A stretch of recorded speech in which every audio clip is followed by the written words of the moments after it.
a le sentiment qu'elle est votée. C'est choisir par quel d'entre vous veut se faire entuber. Républicain ou PS, rangez vos promesses dans vos sacs Hermès. Vous n'avez jamais connu la précarité. Vous vivez à l'écart de nos réalités.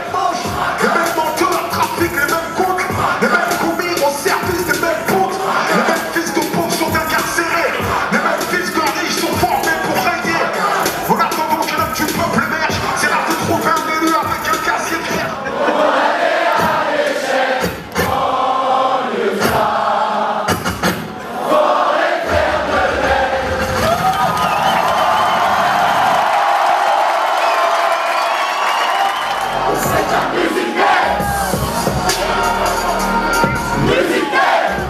Un mec qui crie pour les autres, il s'appelle ça un mec. Un noir qui plane au-dessus de. J'ai fait un cauchemar. Dans mon cauchemar, j'avais les grosses les vues. Je me sens beau, moi, je fais jusqu'au. Je suis là pour donner ma force, le peu de force que je peux donner, la petite virgule que je peux apporter à tout ça. Et c'est quelque chose de grand et malgré que ça se cristallise autour d'un drame, c'est quand même beau ce qui se passe aujourd'hui, tu vois. Donc voilà. On sait qu'il y a plus de 300 personnes qui se sont fait tuer dans les quartiers voilà, par rapport à ces actes-là. Il y en aura 300 très encore dans pas longtemps et encore 300. Et toi, ça évoque quoi tout ça pour toi? Ça évoque que la dignité, le courage de la famille Traoré, comme j'ai pu les voir dans les médias, comme sa sœur Assa ou ses frères, d'ailleurs, qui sont encore en litige avec la justice. Très grand foutage de gueule, tout ça. Donc, on va passer tout ça, on va dire des mots en plus de 3 syllabes et on va essayer d'être intelligent et intelligible. Concrètement, Adama Traoré, c'est pas l'affaire d'Adama Traoré.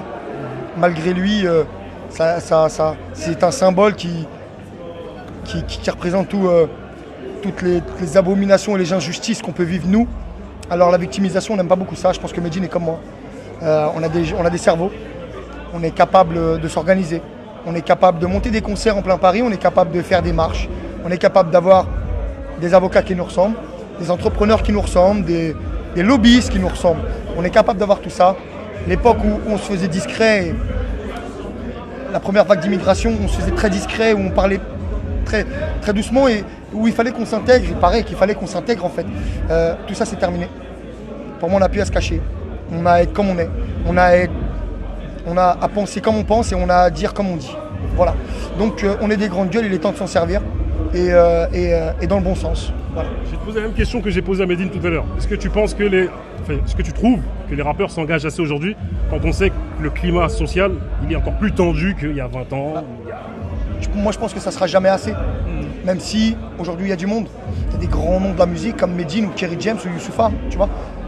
Moi je suis là humblement, modestement avec ma petite pêche pour donner ce que j'ai et il n'y en aura jamais assez. Mais c'est déjà pas mal, tu vois. Mais je ne serai pas celui qui crie sur les autres en disant vous n'avez pas honte, vous ne publiez pas, vous ne parlez pas de ça, machin. Chacun son combat, chacun ses priorités, chacun son engagement, son degré d'engagement. Il n'y a aucun problème vis-à-vis de ça, tu vois ce que je veux dire.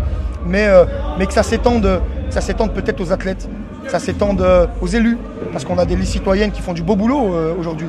Que ça s'étende à tout ça, ça serait intéressant. Une question à poser à vous deux. En ces temps où les primaires ont donné des surprises, Fillon est à la place qu'on ne pensait pas, d'ailleurs elle a plein de problèmes aujourd'hui, on le sait. Bon, moi j'y vais les gars. Hamon est à une place qu'on ne calculait pas. Il a pris du buzz, le frère. Voilà, il a pris du buzz. Le frère a pris du buzz. Pour vous là, pronostic, le futur, vous le sentez bien ou mal? Tu commences? 2017, ce sera la guerre. Je suis d'accord, ça sera la guerre idéologique et il est l'heure de s'organiser. Là, 2017 sera citoyen, sera rempli de listes citoyennes, de gens qui nous ressemblent. Et là, je parle pas de Renoir, de Rebeu, ou peu importe, on s'en fout, tu vois ce que je veux dire. Il faut savoir que nous, on grandit tous ensemble. On a fêté Pessar avec les Juifs, on a fêté Diwali avec les Indiens. Voilà, tout ça, ce sont des débats qui vous intéressent vous, mais qui chez nous n'existent pas. Donc voilà, les listes citoyennes qui se créent partout, c'est vraiment quelque chose de costaud. J'encourage tous les gens un peu engagés ou tout du moins ayant une opinion politique prononcée à s'engager ou tout du moins à aider. Voilà tout simplement. Et parlez-en. Vous avez des réseaux sociaux. Des fois, je vois des frères qui ont des snaps remplis de gens. Je vois des frères qui ont des centaines de milliers de followers, des millions de vues, ou peu importe ton domaine dans lequel tu as du talent. N'oublie pas d'où tu viens, qui tu es, et bats-toi pour les tiens. Parce qu'à tourner sa veste, Justement, je rebondis. on n'a jamais vu personne réussir en faisant ça. Vite fait, je rebondis sur le retournement de veste. On sait que les gens, beaucoup de gens issus de quartier qui rentrent en politique, malheureusement, comme dirait Jacques Dutronc, j'ai retourné ma veste. C'est-à-dire que beaucoup de noirs de service, de rebeux de service, blacks de service et autres. Est-ce que vous pensez que ce syndrome, cette maladie, elle est bien propagée, mais est-ce que vous pensez que cette maladie est sur le point de s'arrêter ou est en train de diminuer? C'est dur la politique, c'est dur. On ne peut pas parler de retournement de veste. On parle de rapport de force, on parle d'alliance, on ne peut pas parler de retournement de veste. Là, c'est dur la politique. Nous, on ne peut que constater de loin comme ça et de dire « Ah ouais, il a retourné sa veste, il a trahi ses idées de départ ». Déjà, les hommes évoluent. Et deuxièmement, la politique, c'est un monde compliqué. C'est un sport de combat, la politique. Il faut encaisser, voilà. Et je crois que si on part sur ce constat de dire attention, il y a trop de retournements de veste, tous pourris, tous corrompus, etc. En fait, on se prive d'actionner les véritables leviers qui font que nos vies changent, qui font que les conditions de vie s'améliorent. Si on jette la politique, si on jette le bébé avec l'eau du bain, eh bien on se retrouvera privé de ce levier qui est en réalité le levier le plus important à actionner. D'accord. Et je vais rebondir sur ce qu'il dit.